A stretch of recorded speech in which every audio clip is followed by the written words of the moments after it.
It's a beautiful early summer evening in Southern California, and you are looking at some of the first containers ever to come off the EVER MAST at the Port of Los Angeles. The EVER MAST is an M-class Evergreen ship, and this was just completed in the spring of 2024, and this is its maiden voyage. This is the first stop for this ship at the Port of LA ever. The EVER MAST left China 13 days ago, and it got here today, Monday, June 24th, 2024. The ship was pulled by tugboats and guided through the harbor by a port pilot. The lines tied off, and at 6 p.m., the night side longshoremen who worked from 6 p.m. to 3 in the morning started unloading. It will take 4 or 5 days to unload, then load this ship back up. Man, this is a beautiful evening. This is the main channel of the Port of LA. You have Terminal Island to the right, the Vincent Thomas Bridge in the background, and the city of San Pedro on the left side. I'm guessing right now a few of the locals are pumping their fist in the air. Ha! Just messing with you. I know it's San Pedro, not Pedro. It's Pedro. Go Pirates, go Stars. So when the containers are unloaded, they're temporarily stored in the yard, and this is the yard at Evergreen. It's the Port of Long Beach in the background. From the yard, the containers will either be picked up by outside truckers or loaded on trains for distribution across the country. Looks like a beautiful sunset over the Palos Verdes Peninsula. We're now flying over the port side of the boat.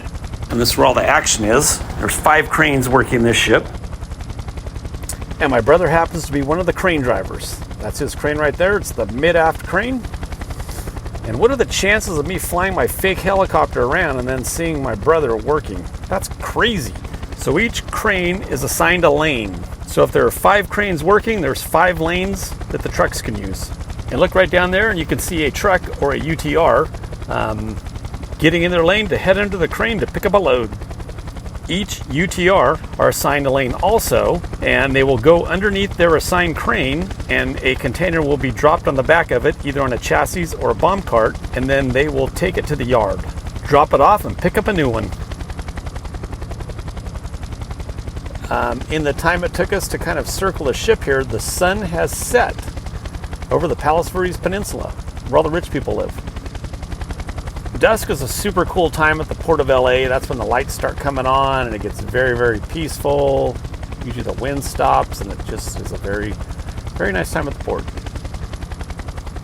On this particular ship, the longshoremen will be unloading 5,761 containers, and then they're going to load back 4,119 containers.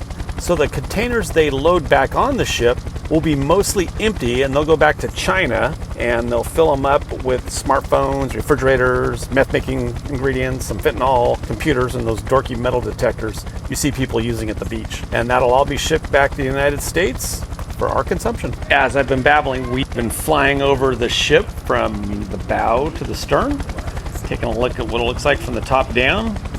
I think this crane we're flying over right now is my brother's. Oops, my bad. That's the aft crane. All right, so this is a clip of a flight earlier when the sun was still up. So we're just going to fly over this magnificent, beautiful ship. So if you're ever at any port in the world with these big cranes, you'll know if the cranes are actively working, if the booms are down. If they're pointed at the sky, that means they're not working at that moment. So these containers are organized in bays. The containers are stacked in their bays, either below deck or above deck. Now we'll get a quick look at the lanes that are underneath the crane. You can see they're numbered from 1 closest to the ship to 5. You can also see some trucks cruising through the yard. And that ends our flight. Go ahead and share with a friend. You could like it. Subscribe to me if you want. Good thing the flight is over. We were almost out of gas.